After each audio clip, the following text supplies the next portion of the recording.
बिहार के लाला हाय जिया तू हजार साला। हे गाइस, मेरा नाम है दीपेंद्रा। स्वागत है आप लोगों का बातचीत के एक और एपिसोड में। तो सबसे पहले जो हमने 3 एपिसोड्स बनाए उनके लिए मैं आप सब लोगों को थैंक यू बोलना चाहता हूं कि आपने उनको काफ़ी अच्छे तरीके से चलाया। तो अब हम एक लेवल और ऊपर जाके आज जो हमारे साथ गेस्ट हैं वो काफ़ी बड़े गेस्ट हैं, लिटरली काफ़ी बड़े गेस्ट हैं। तो हम स्वागत करते हैं आज हमारे अगले गेस्ट का, मनोज तिवारी सर का। Thank you sir, thank you very much. नहीं, आपका ये बड़प्पन है। मैं नमस्कार करता हूँ आपके सभी जो लोग देख रहे हैं दर्शकों को, और बहुत अच्छा लग रहा है आपके साथ बात करके। Thank you sir. सर तो हम मेरा ये रिक्वेस्ट है सर, इसको हम हल्का सा लाइट मूड में ही रखते हैं इंटरव्यू को। वैसे आप सर चिल हो, मेरे को पता है। तो सर सबसे पहले जो मेरा क्वेश्चन है सर, सब विकिपीडिया पे सब पढ़ते हैं सर, आपका जन्म कहाँ पे हुआ सर और वो समय कैसा था सर? मेरा जन्म वाराणसी में हुआ है, काशी में। एक कबीर चौरा हॉस्पिटल है, उसी में मेरा जन्म हुआ, एक सामान्य से कमरे में। और मेरे जन्म पे कोई ऐसे बहुत ज़्यादा बाजे नहीं बजे थे। मेरी माँ को पिताजी लेके हॉस्पिटल आए थे, और फिर मेरे जन्म के 3 दिन बाद माँ हमको गांव लेके चली गई। गांव मेरा बिहार में है। सर आपने हार्डशिप्स देखी हैं बहुत ज़्यादा।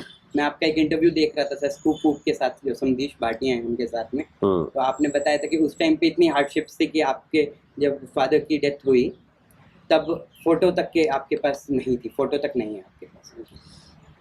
आज भी एक ही फ़ोटो है, और उसको हम लोग अभी मैं उसको कई कलाकारों को दिया हूँ बनाने के लिए, क्योंकि बहुत धुंधली सी है।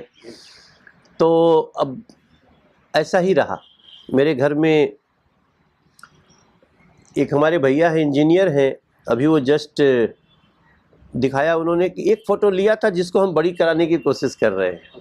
और मतलब आप सोचिए, इतनी सारी खुशियों के बाद हमारे पिताजी की फ़ोटो नहीं है, ये कितनी बड़ी टीस है। दुख होता है, दुख होता है, जिनसे मतलब हम एटलीस्ट बात तो करें फोटो से तो। हाँ, इसका मतलब ना कि हमारे यहाँ खुशियों को सेलिब्रेट भी नहीं किया जाता था। हमारे यहाँ हम लोग का जन्म हुआ, फ़ोटो ही नहीं है जन्म का। बहुत समय बाद का 1-2 ऐसे ही किसी ने कोई गांव में आके खींच दिया, उसको हम लोग ढूंढ रहे हैं, फिर उसको लेकर के। तो वो जो गरीबी का जीवन हमने देखा है, शायद वही हमें और शक्ति देती है कि अपनी विनम्रता और ईमानदारी के साथ आगे बढ़ना है। सर अगला क्वेश्चन है जो एजुकेशन पे है सर। आपने फिजिकल एजुकेशन के अंदर पढ़ाई करी BHU से, उसके बाद में सर आप सिंगिंग के अंदर चले गए। सर मेरा जो इस वक्त में डाउट है, अधिकतम यूथ का डाउट होता है सर वो इस टाइम पे, कि हम लोग क्या होता है कि बड़ा रिस्क लेने से डरते हैं सर, कि भाई प्रोफेशन में हम लोग अच्छा है सर, आपने बहुत अच्छी पढ़ाई करी, उसके अंदर आप बहुत लंबे समय तक आगे जा सकते थे, फिर आपने सिंगिंग को परस्यू करना शुरू किया। सर वो रिस्क कैसे लेने की हिम्मत मिली सर आपको? एक्चुअली मैं हाई स्कूल तो बहुत सारे सब्जेक्ट थे, लगभग सभी थे। बिहार का हाई स्कूल में सब सारे सब्जेक्ट थे, और मैं 2nd डिवीज़न से पास कर पाया था, जबकि मैं 8th क्लास तक बहुत अच्छा स्टूडेंट होता था। मैं इंटरमीडिएट तो बस फेल होते होते बचा हूँ। लेकिन मैं कभी भी नकल नहीं किया। मेरे जो भी मार्क्स हैं वो मेरी मेहनत के हैं, वो मेरी याददाश्त के हैं, मेरी पढ़ाई के हैं। और इंटरमीडिएट में फिजिक्स, मैथ, केमिस्ट्री से किया। फिर मैं जब मैं ग्रेजुएशन करना शुरू किया तो हिस्ट्री ऑनर्स और political science, sociology subsidiary subject थे हमारे। BHU से मैंने किया, कंपटीशन से ही हमारा एडमिशन हुआ। हमारा मार्क्स से एडमिशन नहीं होता था, वो BHU में कंपटीशन शुरू हुआ था और मैं कंपटीशन से आया, सेलेक्ट हुआ। फिर मैंने ग्रेजुएशन के बाद हमको नौकरी की ललक हो गई, तो गाने का ये सब एक रास्ता खुला। तो मुझे कई रास्तों में लगता था कि ये हो सकता है। फिर किसी ने कहा नहीं, तुम फिजिकल एजुकेशन की पढ़ाई कर लो, क्योंकि मैं स्पोर्ट्समैन था ना, मैं BHU क्रिकेट टीम का कैप्टन भी था। तो मैंने BPED किया, बैचलर ऑफ फिजिकल एजुकेशन, फिर मास्टर ऑफ फिजिकल एजुकेशन। ये दोनों पढ़ाइयाँ बहुत साइंटिफिक हैं, मतलब एक तरह का वो डॉक्टर की पढ़ाई है। स्पोर्ट्स टीचर जो बनते हैं, इंजरी नहीं होनी चाहिए, मसल्स नहीं, रप्चर होने हाँ, सब सारी चीज़ें उसमें पढ़ाई जाती है। तो वो पढ़ने के बाद फिर भी मुझे नौकरी नहीं मिली, तो मैं काफ़ी मजबूर होके मैं सिंगिंग की तरफ गया हूँ। अचानक नहीं गया, जब सब दरवाजे बंद होने लगे थे तो मुझे याद आया कि मेरे गाने को लोग बहुत पसंद करते हैं। तो मैंने अपने अंदर के जज की बात सुनी, जो मेरे अंदर बैठा था, Manoj you can be a good singer. फिर मुझे भी विश्वास हो गया कि मैं बन सकता हूँ, और मैं चला गया, फिर बन गया। वो रिस्क नहीं था, ऑप्शन ही नहीं था। अगर उस समय हम टीचर बन जाते, नौकरी लग जाती, तो शायद मैं इधर नहीं आ पाता। इसलिए मैं दुनिया को बोलता हूं कि अगर कोई रास्ता बंद होता है तो घबराओ नहीं, हो सकता है बहुत बड़ा रास्ता खुलने वाला हो। तो मैं सबको बोलता हूं, देखो आजकल ना सब कोई सक्सेसफुल होना चाह रहा है, पेशेंट कोई नहीं है, धैर्य नहीं है किसी के पास। और धैर्य अगर है तो विनम्रता नहीं है, वो इरिटेट होने लगता है, आसपास के पूरे वातावरण को प्रदूषित कर देता है। तो धैर्य रखो, विनम्र रहो और ईमानदार रहो। फिर अपने दिल की सुनो और अपना जज करो कि आप कहां जा सकते हो। यार कुछ भी नहीं हो, एक गुड ह्यूमन बीइंग बन सकते हो क्या? उसकी बहुत जरूरत है देश में। हमारे पास 14-15 बच्चे काम करते हैं, वो भी आज परफेक्ट नहीं है। मैं रोज मेरा उनसे इरिटेशन होता है, उनके व्यवहार से, उनके। तो अगर मुझे अगर 14 लोग जो हमारे साथ काम करने वाले हैं, अगर वो मुझे गुड ह्यूमन बीइंग मिल जाते तो हमारा तो बहुत अच्छा काम हो सकता था। मेरा 50% जो मानसिक परेशानी हो जाती है। तो मैं सबको बोलना चाहता हूं कि सक्सेसफुल होना एक बात है, अगर आप अच्छे इंसान हो तो आपको इस दुनिया में बहुत सारी जगह है जो लोग इंतजार कर रहे हैं कि ये अच्छा इंसान है, इसको साथ रखो, और कुछ भी करने की नियत रखो। ये मत सोचो कि अरे वो हमको ऑर्डर देगा, हम ये काम करेंगे। पहली सीढ़ी चढ़ने के लिए किसी भी तरह चढ़ जाओ, फिर तीसरी, चौथी, पांचवी पे पहुंच जाओगे। सर ये काफ़ी ज़्यादा अच्छा मैसेज, मेरे को लगता है ये मैसेज की तो मैं अलग क्लिप निकाल के डालूंगा सर, लिटरली ये काफ़ी ज़्यादा अच्छा मैसेज था सर जो आप। ये मुझे मेरे जीवन का ये अनुभव मिलता है। अच्छा सर, उसके बाद एकदम से पॉलिटिक्स कैसे हुआ ये? नहीं, उसके बाद पॉलिटिक्स नहीं आया। अच्छा, जब मैं सिंगिंग करने के लिए मैं 4 साल स्ट्रगल किया हूँ, 4 years, 48 months, एक ही काम, यहाँ तिरस्कार, वहाँ अपमान, फिर भी लगे रहना है। तब जब सक्सेसफुल हो गया तो मैं 1996 से 2003 तक सिर्फ सिंगिंग में था। फिर मैं गाने लिखता था, गाना भी मैं लिखता था। और आज मैं आपके इंटरव्यू में बता सकता हूँ कि मेरे 4 गाने जो मैंने गाने गाए, वो आज नरेंद्र मोदी जी ने उसको कानून बना दिया है। अच्छा, मेरे जो गाने 96-97 में हमने जो गाए थे ना, वो नरेंद्र मोदी जी ने कानून बना दिया है। लाल बत्ती नहीं रहेगी, ये मेरा गाना था। अच्छा, हाँ जी। गंगा को बचाना है, ये मेरा गाना था, तो नमामि गंगे बना। हमारा भ्रूण हत्या गाना था, तो बेटी बचाओ बेटी पढ़ाओ कानून बना। और करप्शन के ऊपर हमने गाना गाया, तब जाकर के करप्शन के इतने सारे कानून आए। फिर सर आप पॉलिटिक्स में एंटर। उसके बाद हम एक्टिंग में गए। मेरा तीसरा जीवन था अभाव, अचानक स्टारडम के बाद हमारी दूसरा स्टारडम था फिल्म का।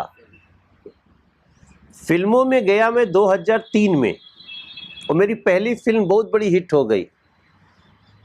30 लाख रुपए से बनी हुई फिल्म 48 करोड़ का बिजनेस किया, तो लाइफ बदल गई ना बिल्कुल। मैं होंडा सिटी खरीद लिया मैं जीप से, मोटरसाइकिल से जीप पे आया, जीप से होंडा सिटी इंडेवर पे आ गया, मर्सिडीज पे आ गया। वो चला मेरा 2003 से 2014 तक। फिर मैं आ गया पॉलिटिक्स में। एक बार बीच में भी चुनाव लड़ा था मैं 2009 में, लेकिन वो मैं नहीं लड़ा था, वो किसी ने लड़ा दिया था। मेरा डिसीजन हुआ कि मुझे राजनीति में भी जाना चाहिए, वो उसी एक्सीडेंटल चुनाव लड़ने से हुआ। तो तब मेरा पॉलिटिक्स शुरू हुआ। काफ़ी दुनिया देखने के बाद, दुनिया के बहुत सारे पॉलिटिशियंस को देखने के बाद, बहुत सारे करप्शन देखने के बाद, जो कांग्रेस के टाइम में करप्शन होता था, बस ये लोग अपने परिवार का भरते रहते थे। जैसे जम्मू कश्मीर के लोगों का पर्दाफाश हुआ है ना, जो 3 परिवार है, वैसे ही ये परिवार का, जो राहुल जी का परिवार है, ये लोग तो करप्शन में डूबे हुए थे। तो उसको देख करके मुझे लगा कि यार हम अपने, अब तो मुझे सब कुछ मिल गया है, मैं उनको क्या दे सकता हूं जिन्होंने मुझे सुपरस्टार बनाया। देन मोटिवेशन से मैंने देखा कि नरेंद्र मोदी नाम के एक व्यक्ति प्रधानमंत्री पद के लिए आ रहे हैं, और मैं कूद पड़ा सब कुछ छोड़ के। तो वो पॉलिटिक्स शुरू हुआ। काफी आपने मतलब सर बहुत ज्यादा आपने ब्रेनस्टॉर्मिंग किया पॉलिटिक्स में आने से पहले। बहुत। और मैं गाने बनाता था। मैं पॉलिटिक्स में रह के भी मैं उनकी सारी करप्शंस को, गलत नीतियों को मैं सॉन्ग्स में बनाता था, और वो सॉन्ग्स लोग बहुत पसंद करते थे। मैं केवल रोमांटिक सॉन्ग नहीं गाता था, रोमांटिक भी गाता था, लेकिन मैं साथ साथ हर एल्बम में अपने एक मैसेज का गाना गाता था। गंगा मैया के समैया से बचा लए भैया, भारत के कल्याण चाहे तो कांग्रेस ने तो सुना, तो कांग्रेस ने भी, लेकिन उसका पालन किया नरेंद्र मोदी ने। मैं कैसे नहीं खुश होऊंगा। सही कह रहे हैं।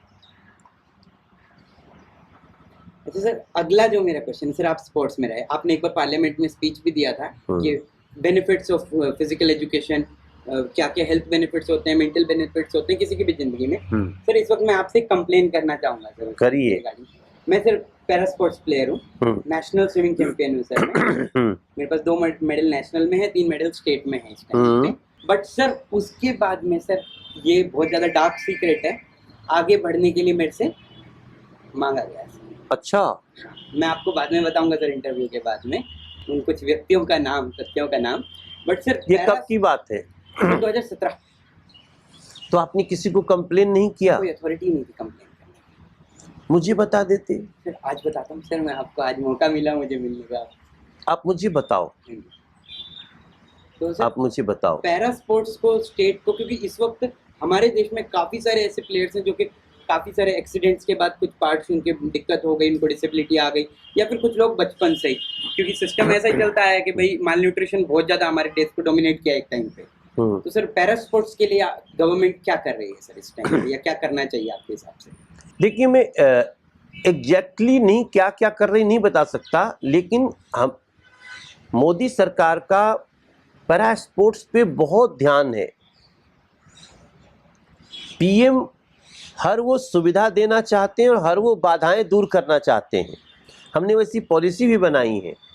अब क्या है कि कुछ गंदे लोग तो होंगे सिस्टम में, जिनके कारण आप जैसे लोगों को तकलीफ हुई है, तो हम भी देख रहे हैं। हम एडमिनिस्ट्रेशन से भी रोज अच्छे लोगों से मिलते हैं, तो गंदे लोगों से भी मिलते हैं। बट उनसे जूझना भी तो एक हमारा स्ट्रगल है, और उसमें धीरे धीरे हम समस्याओं को दूर कर रहे हैं।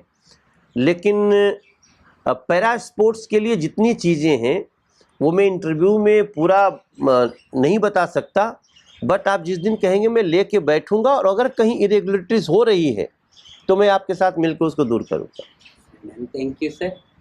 अच्छा सर, अगला सवाल, अब थोड़े से हम पॉलिटिकल क्वेश्चंस पे जाते हैं। पॉलिटिकल वैसे वाले नहीं सर, आपने लोकसभा का चुनाव 2014 में आप पीछे रह गए थे सर उसके अंदर। जी। उसके बाद में सर आप 2016 के अंदर दिल्ली प्रदेश के अध्यक्ष बन गए, हाँ प्रेसिडेंट ऑफ दिल्ली बीजेपी। जी। आपने बहुत ज्यादा बेहतरीन काम किया सर उस टाइम पे, पूरी पार्टी को आपने एक साथ लेके आए। 2019 में आप क्लीन स्वीप लेके आए सर, जो कि एक इतिहास है, बहुत बड़ा इतिहास है सर। 54% वोट। 54% vote sir. लेकिन सर मेरा जो इस वक्त डाउट है, आप अगर इस टाइम पे सर सीएम पे अगर होते, कैंडिडेचर पे होते, तो अभी जो हमारे इनकम्बेंट सीएम हैं, चीफ मिनिस्टर हैं, उनकी क्या क्या चीजें हैं जो आप नहीं करते, या फिर क्या क्या चीजें ऐसी हैं जो आप करना चाहते हैं सर? वैसे तो बहुत ये काल्पनिक क्वेश्चन है, लेकिन मैं चाहता हूं जो भी सीएम रहे दिल्ली का, उसको 4 काम प्राथमिकता से करना चाहिए। एक तो दिल्ली के जितने फ्लड के नाले हैं, फ्लड डिपार्टमेंट के, उनको ठीक करके उनको सुंदरीकरण कर देना चाहिए। हमारे दिल्ली में जो जल जमाव होता है, बारिश होती है, पानी सड़कों पे आ जाता है, उसका सबसे बड़ा कारण नाले हैं, छोटे नाले और बड़े नाले। बड़े नाले पीडब्ल्यूडी और फ्लड के हैं, उनको कोई नहीं देखता। मतलब आप सपोज आप बुराड़ी में चले जाओ और एक फ्लड का नाला देख लो, आपको क्लोरीन सुखाने की ज़रूरत नहीं, आप ऐसे गिर जाओगे अगर पहली बार गए तो। और भी जितने करावल नगर से गुजरने वाले या फिर जहाँ भी दिल्ली में फ्लड के नाले हैं, वो इतने बुरी स्थिति में, उनको ठीक करने की सरकार कोशिश नहीं कर रही। उससे बहुत बड़ा, कई बार आप देखते हैं बस डूब जाती है, आदमी मर जाते हैं, तो उसको दूर करना बहुत जरूरी है, और उसी से दिल्ली का सुंदरीकरण होगा। उसके कारण बहुत लोग बीमार होकर मर रहे हैं। दूसरा काम हम करते, हम दिल्ली को साफ पानी की व्यवस्था करते। सिर्फ झूठ बोला जा रहा है, और जो लोग शिकायत करते हैं उनको फ्री पानी का झांसा दे करके उनको चुप करा दिया जाता है। बट जो पानी पी रहे हैं वो, उससे बहुत लोग बीमार हो रहे हैं, और उसकी सीमा नहीं है। लॉन्ग टर्म इफेक्ट्स बहुत ज़्यादा है। क्लीन वाटर, ये हमारी प्राथमिकता होती, and clean environment, clean air. Delhi की हवा इतनी जहरीली हो जाए और दिल्ली के मुख्यमंत्री चैन से सोए, ये मैं नहीं देखना चाहता। और उसके लिए ज़्यादा नहीं, अभी जैसे गौतम गंभीर ने अपने पैसे से 2 एयर क्लीनर लगाए। अगर सरकार चाह ले तो 200 करोड़ रुपया लगा दे, तो पूरी दिल्ली को हम इसका पोल्यूशन लेवल, अभी जो भी लेवल है उससे 70% डाउन कर सकते हैं। और फिर उसके बाद दिल्ली में रहने वाले लोगों का जीवन भी बढ़ेगा, उनकी फीलिंग भी बढ़ेगी, क्वालिटी भी बढ़ेगी। एंड लास्ट, बहुत सारी रेगुलर काम है वो में जो जरूरी है, जिससे कनेक्टेड बहुत सारी परेशानियां हो रही हैं। यमुना जी की सफाई, यमुना जी के किनारे आप जाके देखो, सिर्फ बातें हो रही है। 2015 में भी मुख्यमंत्री जी कहते हैं हम 2 साल में, 3 साल में कर देंगे, फिर 3 साल बाद करते हैं, फिर हम 2 साल में कर देंगे, फिर 2 साल बाद कहते हैं फिर हम 2 साल में कर देंगे। तो ये जो लापरवाही है, गैर जिम्मेवारापन है, मैं चाहता हूँ कि जो भी सीएम रहे वो इसकी चिंता करे, और जो दिल्ली के लोग हैं उनके जीवन को बेहतर बनाए। बाकी तो सब कर लेंगे। हाँ जी सर, अगला क्वेश्चन, कोविड-19 सिचुएशन अभी भी चल रही है, बहुत लंबा समय हो गया है, जिंदगी बदहाल हो गई सर, खास करके। और सर हम बिहार की पॉपुलेशन जो है उसको हम पूरी इंडिया में, क्या पूरी दुनिया में कहीं पे भी इग्नोर नहीं कर सकते।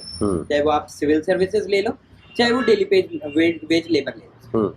लेकिन सर इस कोविड-19 सिचुएशन में जो इनका हाल था ना सर, जो जिस तरीके से जा रहे थे, 5 लोग निकलते थे, शायद 2 मुश्किल से घर पे पहुंच पाते थे सर। ऐसा हुआ है सर, हमने कहा सर उस टाइम पे तो सर ऐसा था कि डर इतना लगता था, रोने की हालत हो जाती थी सर उनको देख के।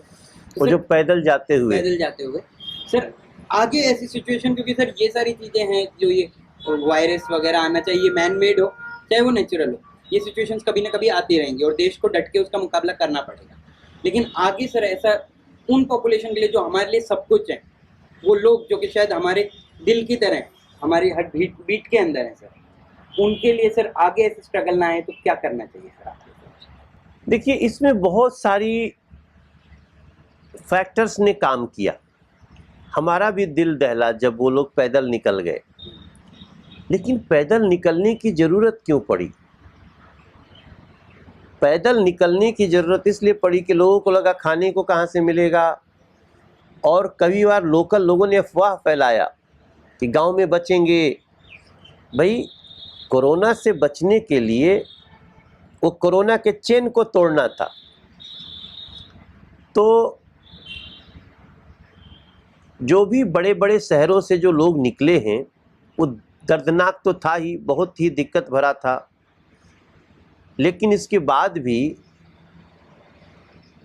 सोचिए 9 महीने तक सरकार ने फ्री राशन दिया। कौन देश कर सकता है ऐसा? कोई नहीं कर पाया। तो इसलिए लोगों को अफवाह में नहीं आना चाहिए था, रुकना चाहिए था, क्योंकि जाने के बाद फिर उनको काम के लिए फिर आना पड़ा है। तो लोगों को समय के साथ महसूस हुआ। ये देखिए, स्टेट गवर्नमेंट की जिम्मेदारी होती है। भाई, सब चाहता था ना कोरोना फैले नहीं, और नहीं फैलने के लिए यही था कि जो जहां है वहीं रुका रहे। लेकिन उसमें कुछ लोगों ने जानबूझ के उसको साजिश के तहत लोगों को निकालने की कोशिश की। थैंक गॉड कि हम फिर भी भारत को बचा पाए हैं। जो दुनिया से हमारा, अगर आप देखें तो ऐसा लगता है कि कोरोना पर भारत ने न सिर्फ लॉकडाउन करके नियंत्रण पाया, बल्कि आज वैक्सीन ला के भी पूरी दुनिया को, ऐसे ऐसे लोग जो भारत की बुराई करते थे वो भारत से वैक्सीन मांग रहे हैं। यूके तक कंसीडर कर यूके तक, कल मैंने पढ़ा था, यूनाइटेड किंगडम भी। तो ये सब बहुत बड़ी उपलब्धि है, गौरव है देश के लिए। और जो लोग अफवाह फैला के लोगों को तितर बितर ऐसे भगाए न सड़कों पे, वो आज उनकी अंतरात्मा भी सोचती होगी तो ईश्वर कभी माफ़ नहीं करेगा उनको। तो लेकिन बड़ी खुशी होती है मेरे को देख के कि कई सारे ऐसे कंट्री जो कि इकोनॉमिकली हमारे से ज़्यादा स्ट्रॉन्ग है, हाँ? उन्होंने ये फैसले ले लिए कि हम 50-55 से ऊपर वालों को वेंटिलेटर ही नहीं देंगे, और हमारे यहाँ पे वो कमी कभी आई नहीं, आई तो 1 से 2 दिन में हटा दी गई। ये बहुत ज़्यादा एक प्राउड मोमेंट फील होता है। प्राउड मोमेंट, और सबसे मिनिमम नुकसान भारत का हुआ है। मिनिमम नुकसान भारत का। ऊपर वाला और सर सब सिस्टम हमारा।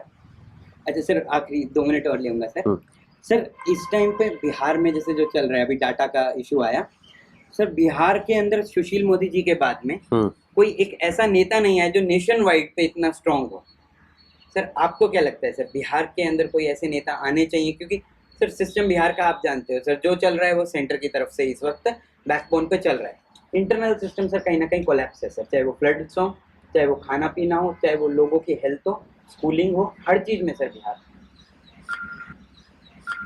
नहीं, देखिए, नीतीश कुमार जी बहुत कैपेबल हैं इन सारी चीज़ों को करने में।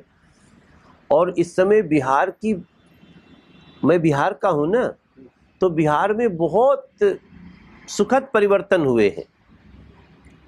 और बिहार के लोगों को दूर से कई लोग इसमें भ्रमित भी कर रहे हैं। बिहार इस समय अच्छे हाथ में है। बिहार के लोगों का अनाज भी इस बार MSP पर बिका है। और बहुत सारी चुनौतियां हैं जिसको हम ठीक कर रहे हैं, जूझ रहे हैं। वो एक रूटेड थी, उनको ठीक करने में लंबा समय लगा है, और बहुत कुछ ठीक भी करना है जिसको हम कर लेंगे। सर उम्मीद है कि जल्दी से ठीक हो, क्योंकि वो हमारा दिल है सर। बिल्कुल बिल्कुल बिल्कुल, उसको हम कभी इग्नोर नहीं कर सकते, और करते हैं तो हमसे बड़ा बेवकूफ़ कोई नहीं है। जिया हो बिहार के लाला, जिया हो। अच्छा सर, एक रिक्वेस्ट रहेगी, आप जाते जाते प्लीज़ बोल दो, दीपेंद्र यादव के चैनल को लाइक करो, शेयर करो, वीडियो को सब्सक्राइब करो। देखो, नमस्कार, मैं मनोज तिवारी, और दीपेंद्र यादव के चैनल को आप लोग लाइक करिए, सब्सक्राइब करिए। इन्होंने आत्मनिर्भरता की एक मिसाल पेश की है और मुझे इनसे बात करके बहुत अच्छा लगा। I am proud of Dipendra Yadav work. आप लोग ज़रूर इसको सब्सक्राइब करें, लाइक करें। नमस्कार।